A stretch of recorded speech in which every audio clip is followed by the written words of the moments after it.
greatest. Cleveland, this is for you.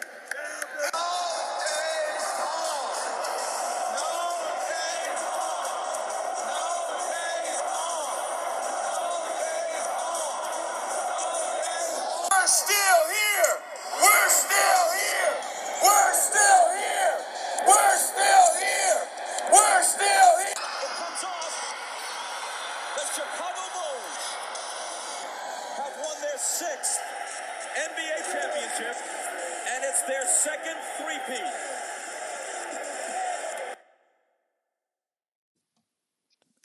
And we are locked in, Dave. How you doing? Cuzzo, I'm doing good, man. Life is good. Just had a great weekend watching March Madness. Cuzzo, I can't wait. I'm ready. How about you? How are you doing?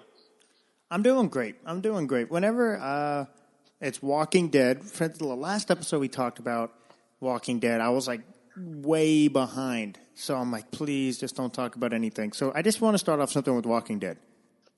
So, first of all, are you spoiling anything? Do we have to give the listeners a 20-second volume? I wasn't going to. I wasn't going to even warn them. I wanted some angry fans because I wanted to get some hate mail. Whiz back. So you just kind of spoiled it. But yeah, spoiler alert, ladies and gentlemen. If you haven't listened to The Walking Dead, please pause the episode. Or if you want to hear what happened, just listen to it. So watching The Walking Dead, and I went in. Now, remind you, I had low expectations for The Walking Dead ever since Rec left. So I'm kind of upset with The Walking Dead. It's like I feel like I'm watching Batman without Batman. Like it just doesn't feel the same. But, you know, like when you take off Kevin Durant off the Warriors, for some reason their numbers go up. You're like, okay, Dave said it's great. Other people are saying it's in a good direction, so maybe other characters are elevated.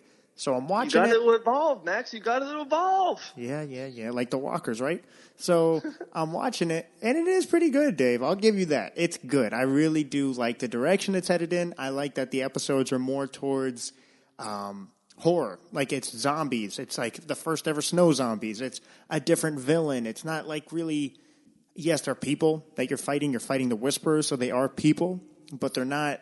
It's not like political where it's like, Negan, I want this amount, and I'm going to just make Rick cry on the ground. And it's like, I'm going to slap him until he keeps crying. Evil. Yeah, it's just all the good guys against the bad guys. You know who's good, you know who's bad, and it's just back. It feels like old Walking Dead, but with a different feel, if that makes sense. Yep, I agree. I like it. That wasn't too much spoiling, right? Other than the head on the spikes. Oh, gosh, spoiler alert. Oh, gosh, I'm so sorry. No, I loved it. The last 5 episodes were one of the greatest runs in the show's history. I won't spoil anything. The finale was just a couple nights ago. Great show. Everyone go see it. I put it out there. Sunday night, season finale, Walking Dead. Next Sunday, WrestleMania 35. 2 Sundays from now, back Game of Thrones. Cuzzo, I'm in TV heaven right now. I cannot wait to Sunday nights. Yeah, there's nothing better than a good TV show. Other than Avengers Endgame. No, I think there is something better. It's called the Locked In Sports Podcast. Now you make me feel bad. All right, so let's get into it. All right. So let's just talk about it, Max. Over the weekend was March Madness. We'll talk about different games, a lot of overtime games, a lot of great games. But 2019 March Madness went into it, and it will be known for the Zion Madness. Zion Williamson, Duke basketball. It was all about him. They had a great Sweet 16 game against Virginia Tech. Tech missed a bunny at the rim once again at the buzzer. Zion, another 30-point game, another spectacular dunks. He was phenomenal. Then to the Elite Eight, Michigan State, more Zion magic. Literally put the team on his back in the second half, especially the start of it. He scored like 10 or 13 straight points for the Duke Blue Devils. But they did. They fell short. They got eliminated. I have a take, but I definitely want, your thoughts about Duke and Zion Williamson. Well, first, I feel like Zion, the NBA is ready for you. I tweeted that. Secondly, I always brag about when I'm right with my locked-ins, and I have to acknowledge when I'm wrong. My locked-in was from the very beginning of the season. They were going to win the whole thing. I knew this team was beatable, Dave. Like, they're not a good shooting team. So every well-coached team like Tom Izzo is going to collapse the paint and just pinch on Zion every time he drives. Saw that coming. I thought R.J. Barrett would – I feel like his stats really don't represent his impact on the game because I really don't feel like he's having a big impact at all, but his stats will say he had 9 assists and 18 points. And then on top of that, they don't have a lot of depth. And we've talked about this before on the podcast. Duke teams typically don't have a lot of depth. These guys are coming to go to the NBA. They don't want to sit on the bench. So I get all of that. I knew they were beatable. But I thought Zion's overall talent with R.J. Barrett, with Cam Reddish, with Trey Jones, talent usually overcomes a lot of weaknesses. But they really did beat themselves in this game, Dave. They had like 17-plus turnovers. You cannot have 17-plus turnovers in March Madness, especially against a Tom Izzo coached team with a Cassius Winston as the other point guard. I knew it right from the beginning. I'm like, this does not feel right. I saw the game. They're turning it over way too much. Then, especially when they ended the half on a 13-0 run against Duke, I didn't count Duke out, but I'm like, this team is not a great team. It's a Zion team, like you said. Zion's spectacular. He's special. He's going to be the next guy, in my opinion. I was wrong about my locked in. I have to acknowledge it. Wow. Okay. Max acknowledged it is wrong, guys. Definitely, download this episode, watch this, listen to this, tell a friend.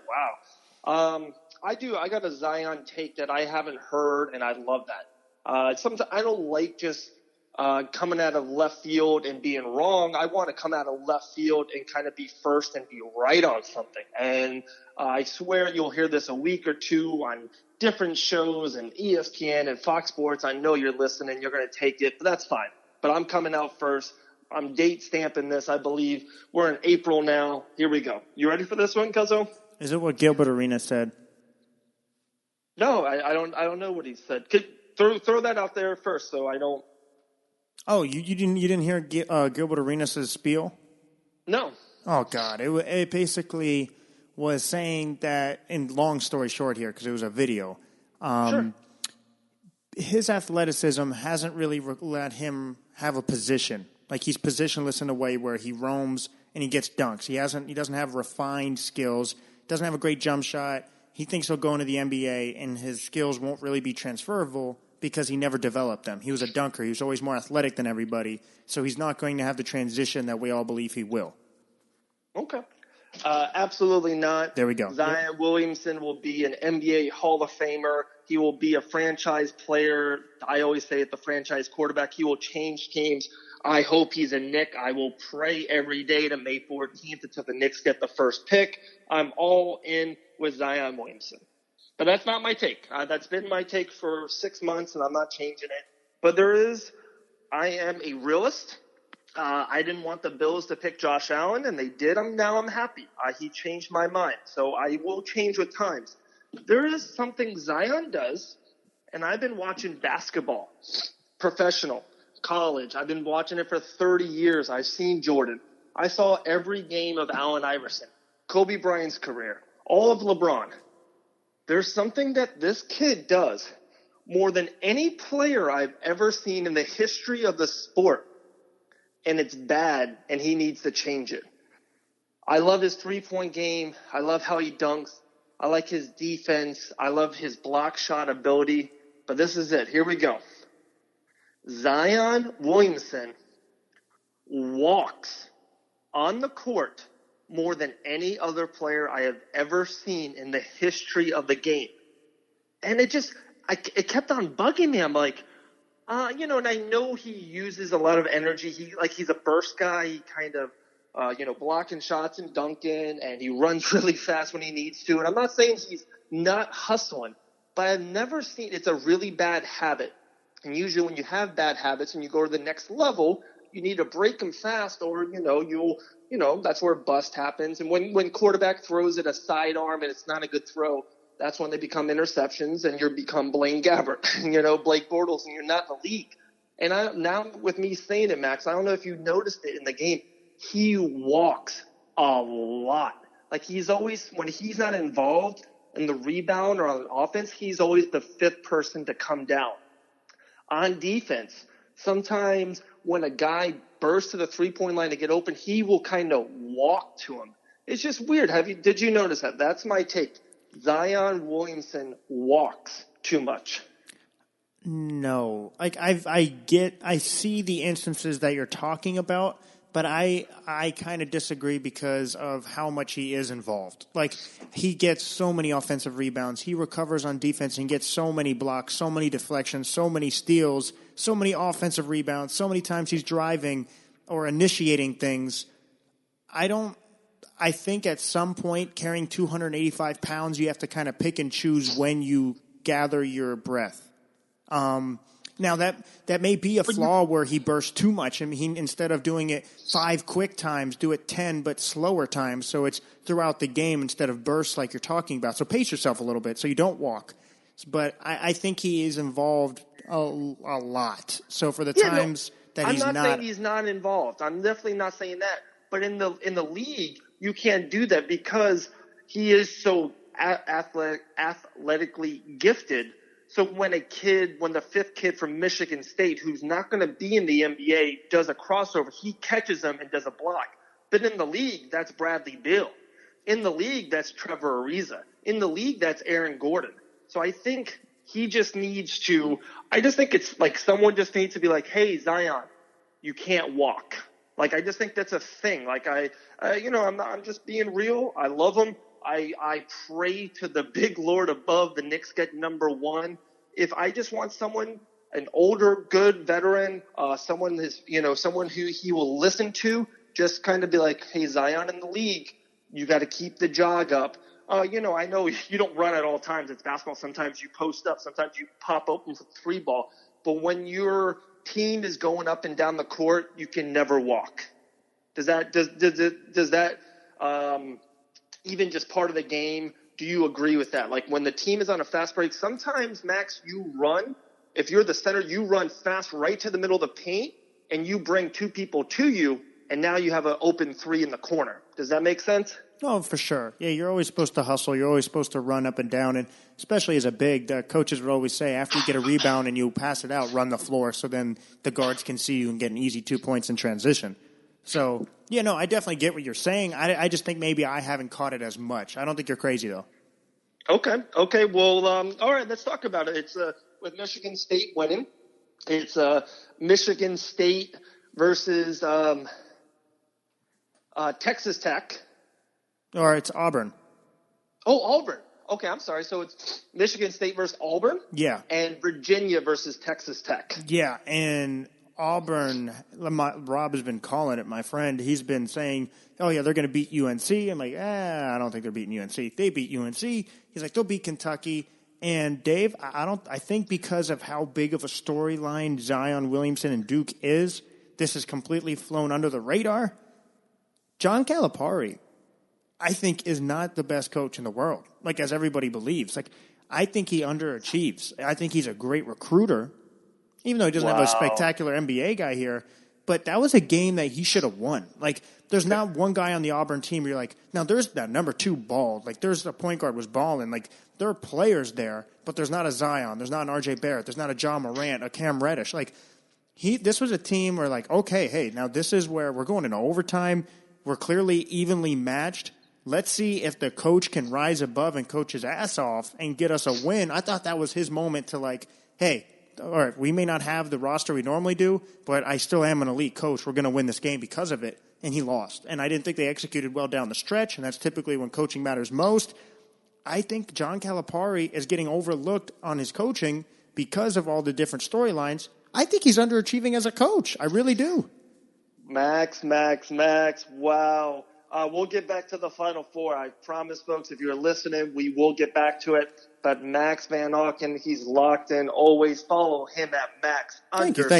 Van Auken on all social media platforms. Wow.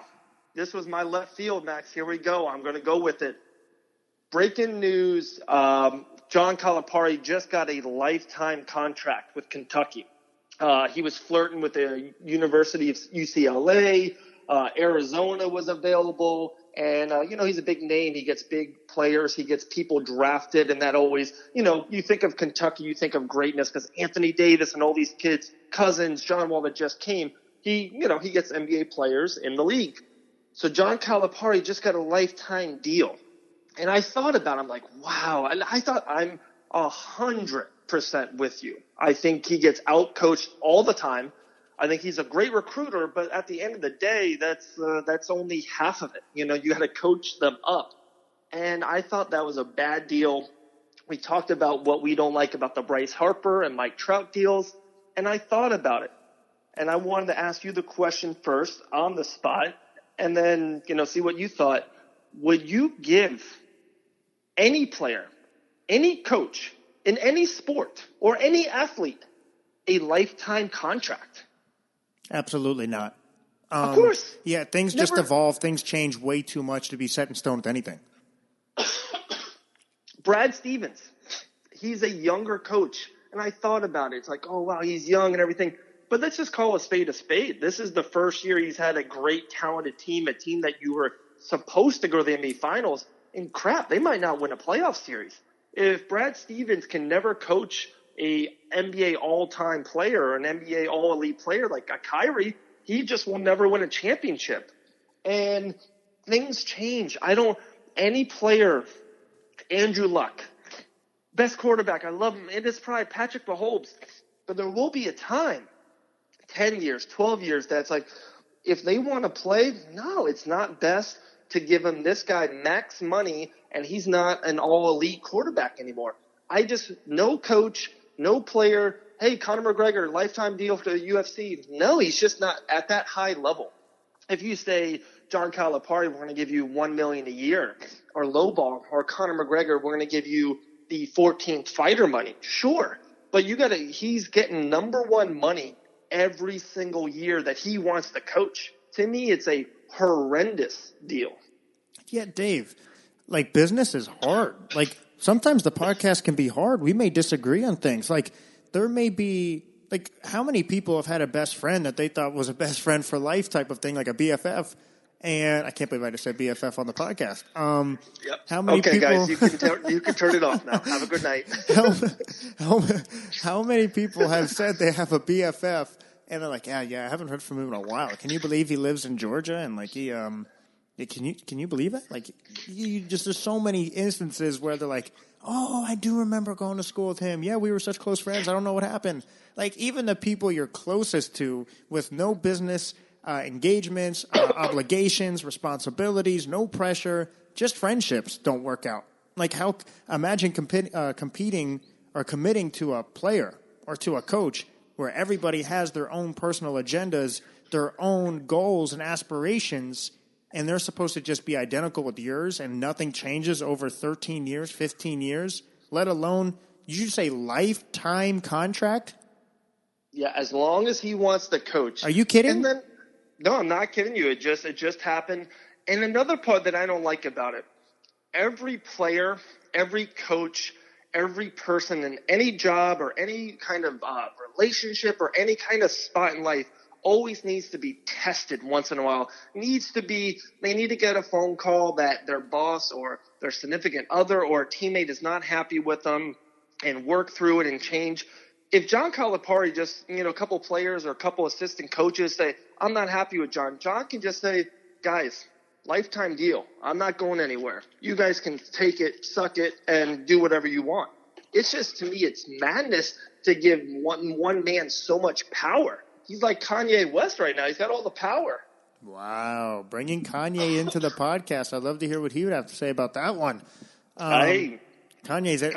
We're ready. He can get locked in. He's allowed. Yeah, we're ready. We'll debate it. We may cover sports, but who knows? We'll branch out. Listen, I think that's a really, really... How funny is that? I mean, that was completely off script, and we're both talking about John Calipari. I know. I told you I had a left field thing. But let's real quick go back to the Final Four. So Auburn, Michigan State.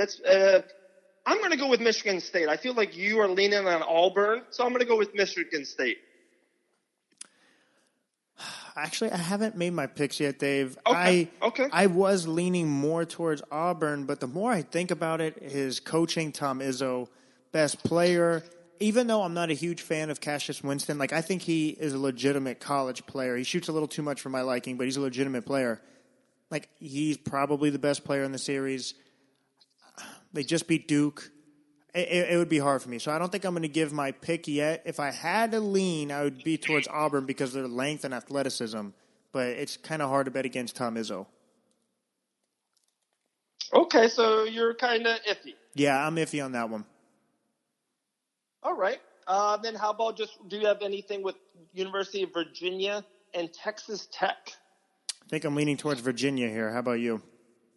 I think I'm leaning towards Texas Tech. Virginia's definitely, they're the favorite. They're the number 1 seed. Some people had them winning this all.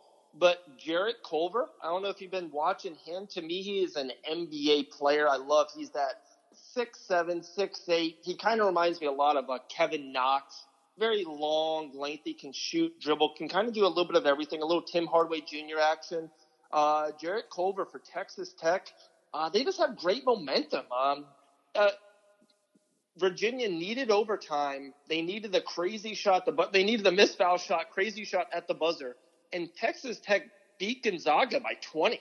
And that was the lost thing of the weekend because they were the first game of the final of the Elite Eight. And that game wasn't great. But Texas Tech has been demolishing people in this tournament. I think I'm going to go with the upset here with Texas Tech. Ooh, giving your picks. I'll give my picks here probably via Twitter. So make sure you guys give me a follow. Max_Van_AUKEN. No, that's a good pick. It's a good point. Legitimate NBA player always helps. I love how you have underscores. I was on Twitter and Instagram before it was hard, and mine's just my name. There's no underscores or nothing. It's David Van Auken, spelled correctly. I think people try to be me, Dave. I think that's what's going on here. How many other Max Van Aukens really are there in the world? So really, you're just trying to be me? Is that what you're trying to be? You're just trying to get a part of the podcast. You can't have it. I'll get Max, Deshaun Jackson on you're you. in the end game. I have to get my tickets, by the way. They go on sale tomorrow.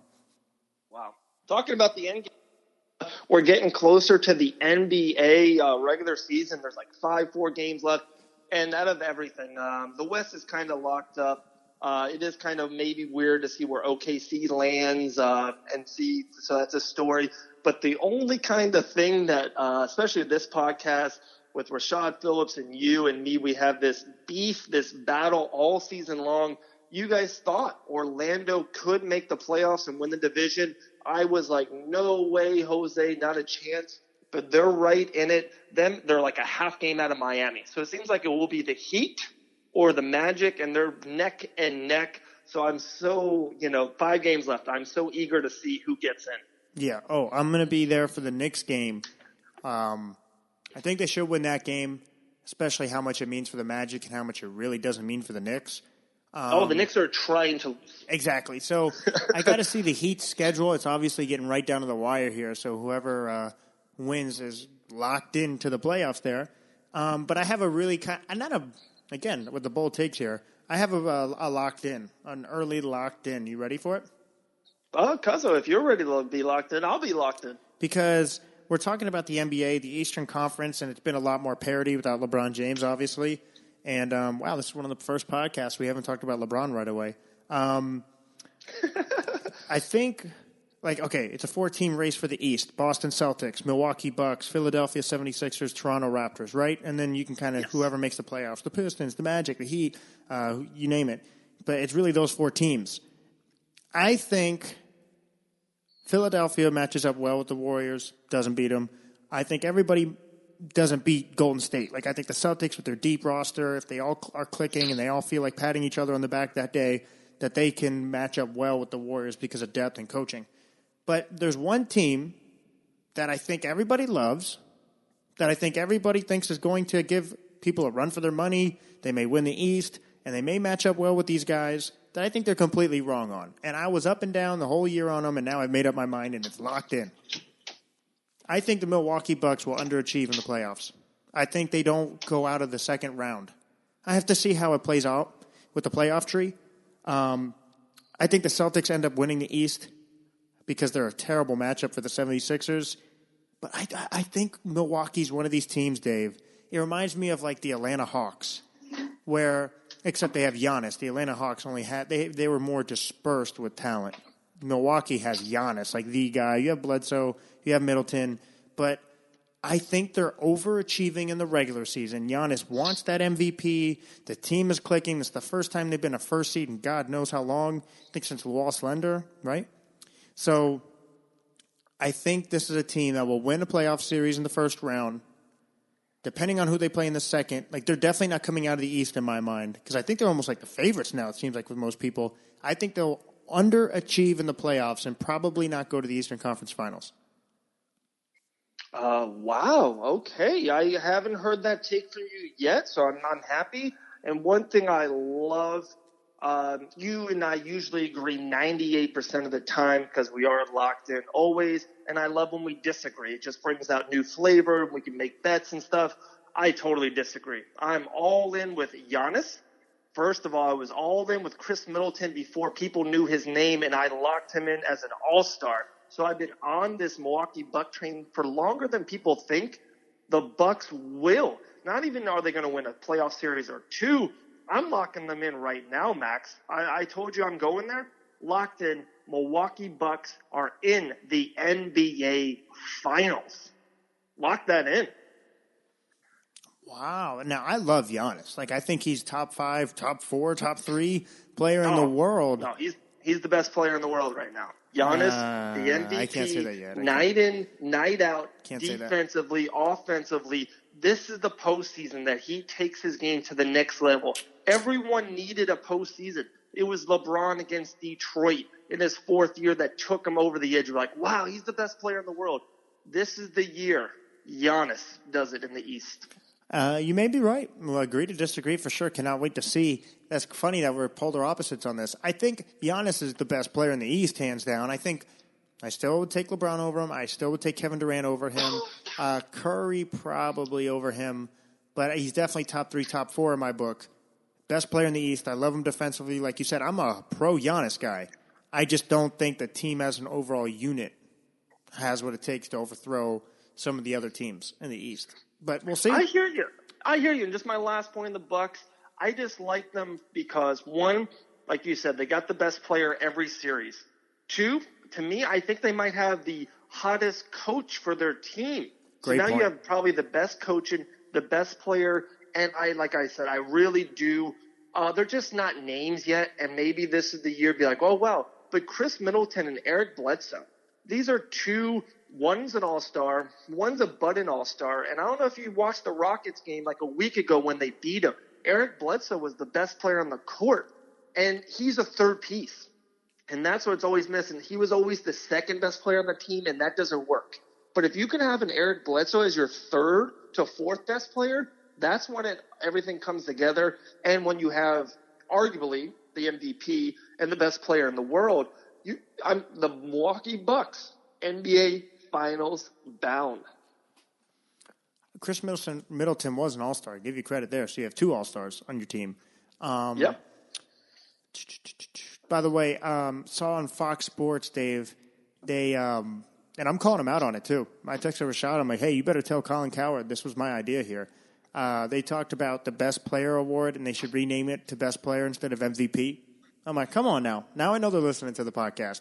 But no, but originally that's why I was talking about it. Giannis is the MVP. Like, he has my vote. As much as James Harden's putting up these insane numbers, 50-point triple-doubles, averaging 36 points, you name it, Giannis is still my MVP for what he does on the defensive end. They've been number 1 seed for a while now. They jumped from the 7th seed to the 1st seed. And to kind of reflect back on your point, the coaching was a very good point because that's to go from the 7th to the 1st, that's a huge jump. Like, not even just the 4th or the 3rd to 1st. I don't think he's a better coach than Brad Stevens, but he's certainly a good coach. So that's a great call. Yeah, they have a great cohesiveness, chemistry. Everything is clicking. And sometimes long-term, probably Brad Stevens long-term, and there's other veterans. And, long-term, different teams. I love Philadelphia going in the future with their youth. But this year, and that's all I'm talking about, this year, the next 6 weeks, 8 weeks, the summer of the Bucks, fear the deer, Fear Giannis and fear the Milwaukee Bucks. Yeah. I hear you. I'm Dave. telling you, I'm excited. Wait. Let that soak in. Let that soak in. All right. Max, Final Four, Zion talk, Milwaukee Bucks talk, Giannis talk. We got locked in. Is there anything else on the tablet for you? Download and subscribe to Locked In. And if you haven't watched The Walking Dead yet and you just press play, go watch The Walking Dead. It's pretty good. It's very good. It's very good. This Sunday night, WrestleMania 35. I cannot wait. I will be getting locked in with that. I'm a big fan. Brock Lesnar's in the building. Ronda Rousey's in the building. WrestleMania 35 Sunday night. That's where I'll be. And you know where we will be, Max, this Saturday night? I hope so. I hope I know. This Saturday night, guys, Undisputed Promotions, Guilt Nightclub, Orlando, Florida. Definitely be there. Get your tickets. There's only a couple tickets left. If you need some, I have some personally. Get with me. Get locked in. Undisputed Promotions. I have a couple here, guys, and I'm giving you for the cheap. So make sure you check it out here. But no, seriously, guys, download and subscribe. I'm going to be on a cruise next week, so we're getting in as much as we can. Dave, I'm going to have people in the Bahamas listening to Locked In, I promise you. Oh, of course. If they haven't already, the numbers are they're just exponentially better month by month. We are very grateful. Thank you if you're listening. Like I said, the best way, and this is what I've been doing lately, copy the link of the podcast and then text it to a friend that you think haven't listened to it before. So it's sometimes you're busy and you're like, oh, you want to tell a friend, and then, life happens, family, you pick up the kids, all that. But if you text it to a friend right away or right now, yeah, we'll wait for you. Okay, you did it? Cool, thanks. So if you text it to one of your friends, they'll definitely be on their phone, and then they will be able to listen to it and download it and become a part of the Locked In community. I was just about to send you the podcast. Okay. I'll listen to it. Just in case you couldn't find it. In case, Dave, it's Locked In with two N's. Dave, another great episode. Yes, sir. It's always Locked In with you, Max. I hope you had a great night. Walking Dead was top-notch. But don't drink and drive. Have a good week. Say hello to your friends and family. You never know. It could be the last time. That was deep, Dave, and I just sent you the episode. So like always, Stay locked in.